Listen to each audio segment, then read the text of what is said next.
The cabbage. Not enough sunlight, I'm guessing. The lettuce is doing better, though. Really? Really? The A10s are out. We've got a fighter wing here in town, in Fort Smith. A10 Thunderbolts are flying around. Yeah. It's a beautiful day, though. Puffy cumulus out and about. Let's get back to the garden. I may have to wait till after the other F-18 comes in. Oh, by the way, this is Reaganite 71, and this is my lettuce.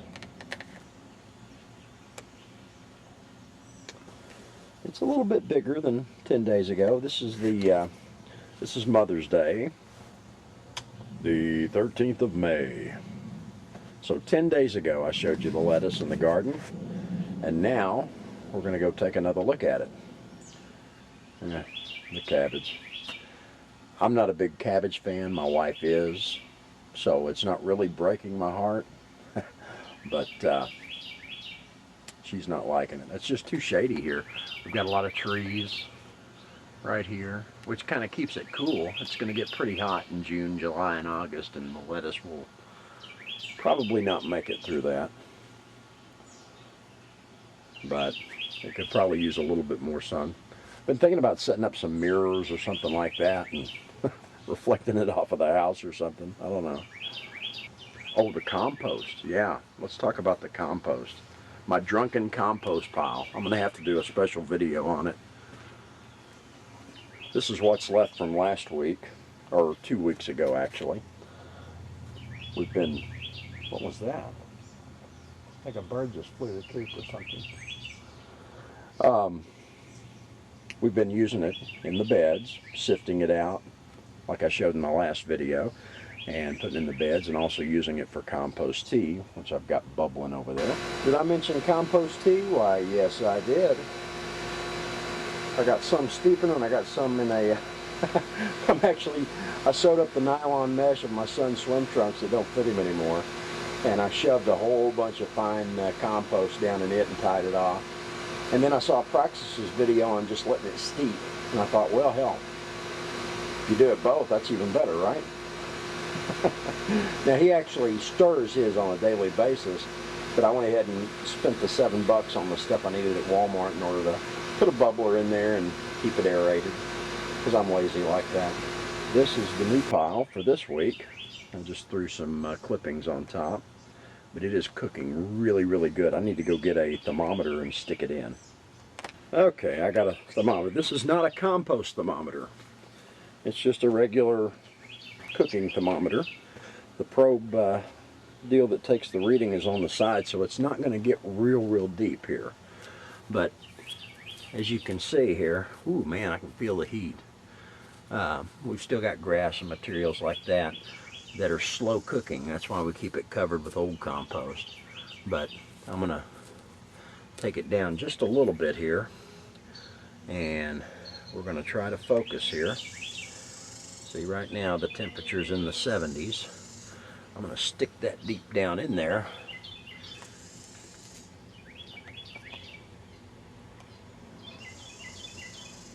And up it goes.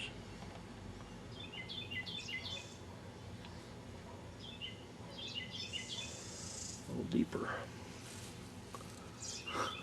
Fogging over.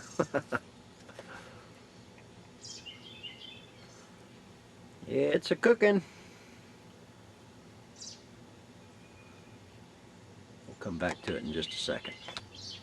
Now, it has rained for the last day and a half, but I actually took a tarp over here and covered the thing to keep the rainwater off. It was a little bit moist on the outside this morning, but as you can see, we're over 120, and it's just now heating, getting the sun of the day on it. Well, it's over 120, and that's after a rain, so that's not too bad. Not too bad at all. Like I said, this is not a compost thermometer, so we're not getting a good indication of the core temperature. if you extrapolate that, it's probably doing a good 130, at least in the center, because that is not going to get into the center of that pile. And once again, we use the beer, Coke, and ammonia tonic in a hose-in sprayer. I can show you the hose-in sprayer that I use. It's inside my little messy garden shed here. Whew, what a mess. I highly recommend those for sitting on and weeding and doing other things. Here's our 20-gallon hose-in sprayer. And what I do is I actually mix it in this right here. We'll take a can of beer, Chug-a-lug, chug-a-lug, which I keep hitting here. Can of beer, can of cola, 8 ounces of ammonia. Mix it all right in here, put it in the hose-in sprayer, and then what we'll do is we layer it in. Okay, so 10 days ago I shot video showing you our garden in the process of getting started. It's 10 days later. Let's see how we're doing here. The sugar baby watermelons are coming up really good. Now these are going to be pollinators. They're actually going to have seeds, but if I'm not mistaken, these are the edible seeds that you can eat, like the little white seeds, I think. We'll find out.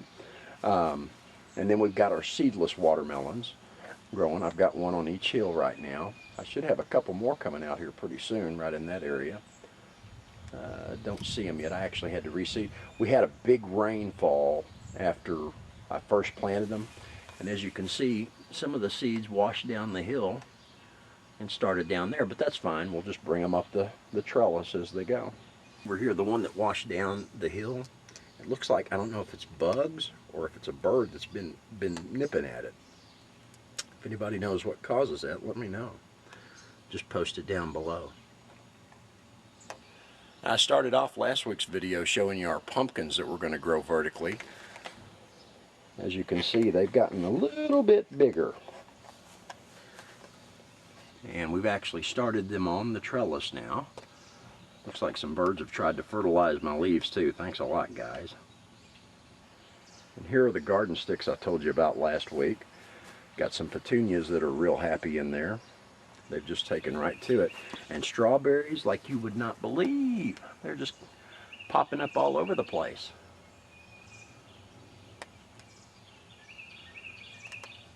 Lots of little flowers. I started putting sugar water in here. I was told that when you start getting flowers, give them sugar water because it'll make them sweeter, but it also attracts the ants. I don't know if that's such a good thing to do based on the ants.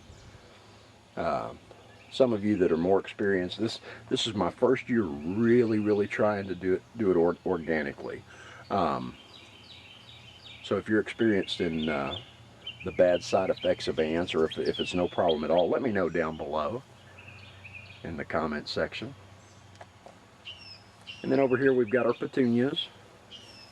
At first they didn't like it because I had to kind of really scrunch them up to get them in the holes. And what I did is I used cardboard to help hold the soil in, and it'll break down over time. I've noticed that I actually pulled a slug. I took a piece of cardboard off the other day, and I found a slug slithering inside the cardboard.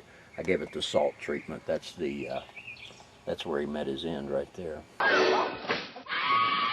You cursed rat! Look what you've done! I'm melting! Melting! Oh, what a world! What a world! A little pollinator. Where'd you go? There you are.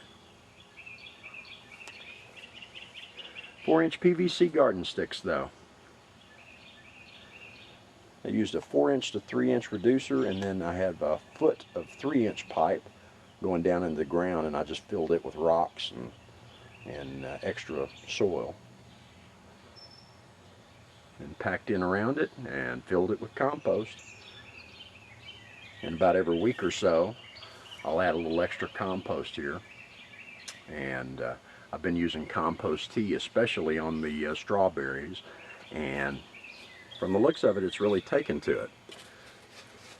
Now this is how I give it water here. You could just pour it in, I guess, But what I've done is I've actually drilled some little bitty holes. I've drilled a couple of holes around the neck of the thing, and then I drilled one right in the bottom. Let me wipe it off here. Nice shot of my palm.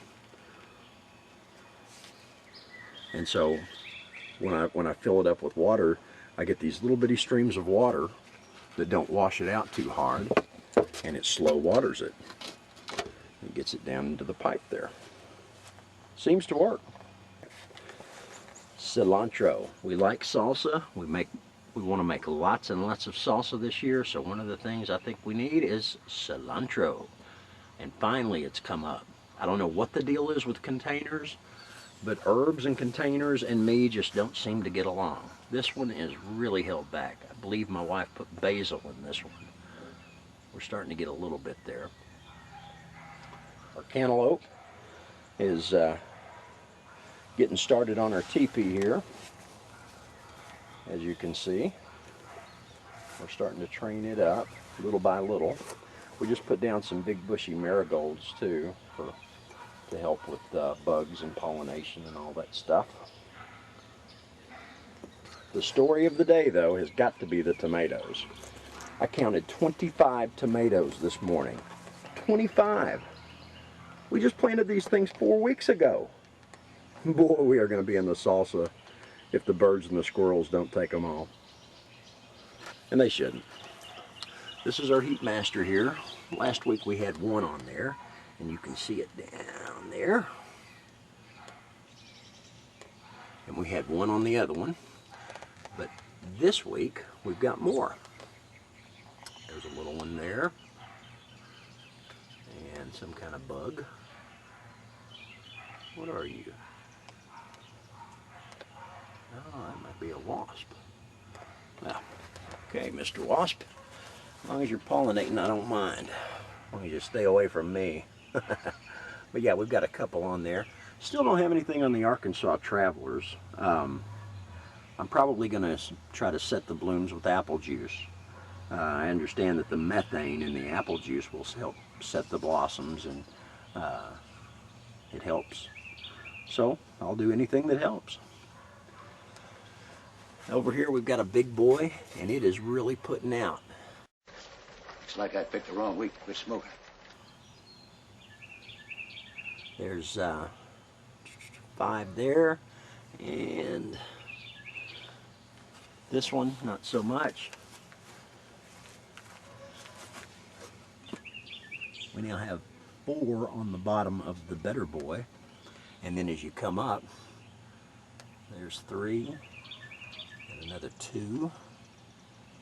So that's 10, and there's another one on here right there. Right there. So that's 11 on one plant. Unbelievable. Just amazing. And then we've got that one. We've got another cluster up here. What I did this week is, for the first time ever, I used Compost Tea, and it just sucked it up, and it went, oh yeah, thank you, baby. Give me some more. Give me some sugar, baby. And so that's what we did, and I also put some fresh compost around them yesterday. 4 weeks in the ground. When I started off, these were right about here.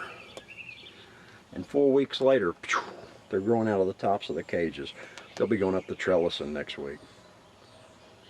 Unbelievable. Put some compost tea down, and then a few days later some fresh compost here just to keep feeding them. I was kind of concerned about the color because they look a little off, but they're looking healthier now. Looks like it was getting eat up by something. But we're starting to get banana pepper blossoms. Yay! That's just awesome. Or as my son says, awesome. And here are our jalapenos. We've got 2 of those. And I've got some little blooms going. Little bitty ones. And then our different colored bell peppers, we've got blooms going on those. Oh yeah.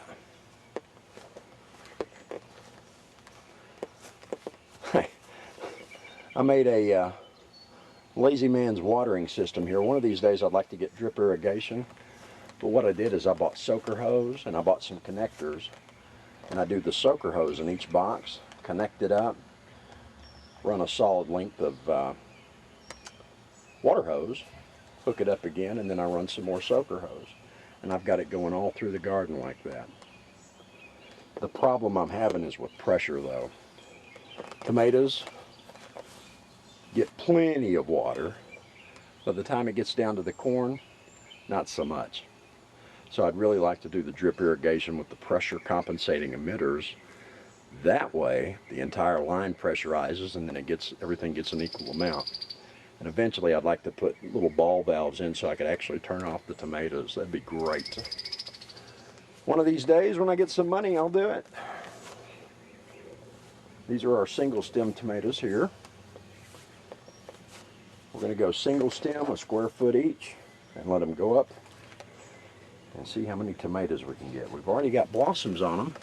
Last week when I showed them to you, they hadn't even met the trellis yet. They were like an inch or so shy. But I've been spanking them and feeding them with compost tea and fresh compost. Yes, I said spanking. You don't spank your tomatoes? What? Yes, you should spank your tomatoes at least every other day. Or so I've found. It certainly seems to work. I guess it shakes the juices loose in the stem, promotes root growth, and it makes them want to grow. And I'm all for growing. And our okra with the compost tea, the stalks were real spindly, kind of like that one there. But now they're starting to thicken up really good and stand up and look healthy. Here's our squash and our zucchini. Last week they weren't even up to the really up to the trellis real good. This week I've had to tie them up and bring them up and start weaving them. As you can see down here, we've got some little ovaries going there.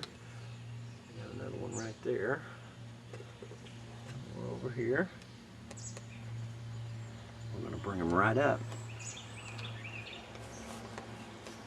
And then the zucchinis are right here.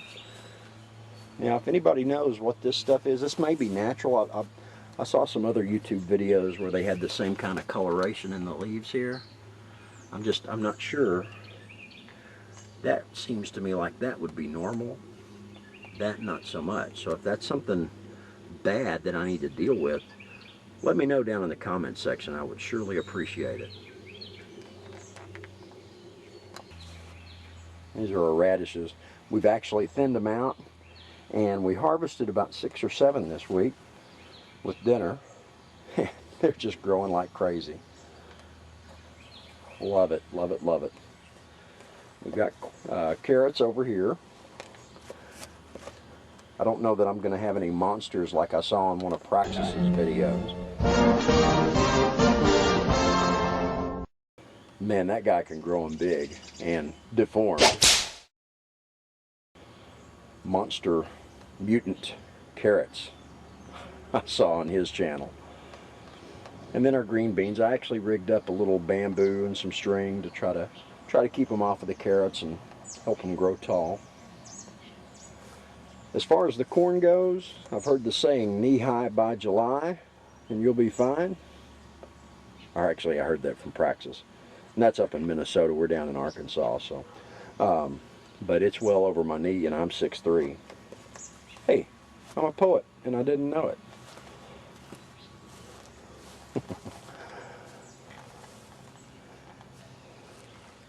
Yeah, I know. I need to thin the one out in the middle there, and that one over there. It's kind of stunted. We just couldn't hardly get rid of them. I actually have a spot here. I had one that wasn't growing real good. Maybe I'll move it. Then again, you know, if it's not hurting anything, leave it alone. I'll just keep feeding them and see how they do, I guess. Yeah, by the time the soaker hose gets here, though, the pressure is just almost non-existent. It comes out, but it's really, really slow. So I'd like a way to pressurize the whole thing at some point. Okay, potatoes. My potato trees here. They're growing quite nicely. I put some fresh compost around them yesterday. We've got our yellow onions growing and around and in between, because I've heard they like to grow together. And we're starting to get blossoms on here, actually, baby blossoms. Don't know how long to let them go though. I guess for a while yet. It's only been about 4 weeks. This was the first thing we planted though, from eyes and bags of potatoes we got from the store. And it's a-working. Our sweet peas are over here. Yes, I actually called them sweet peas this time, not green beans. And then we've got red onions, got our cauliflower. Right in the center, we've got a big old elephant garlic ear growing. No, it's not an ear. Ears are corn. It's a clove. Yeah.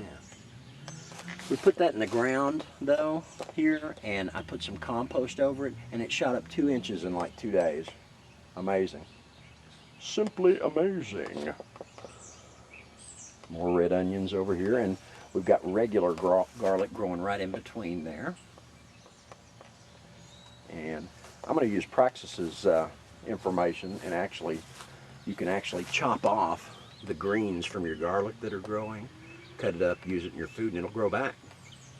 So I'm going to do that, and we're going to have some freshly seasoned garlic food this week. Yeehaw! So that's 10 days later. That's a tour of the old garden here. As you can see, it's growing on.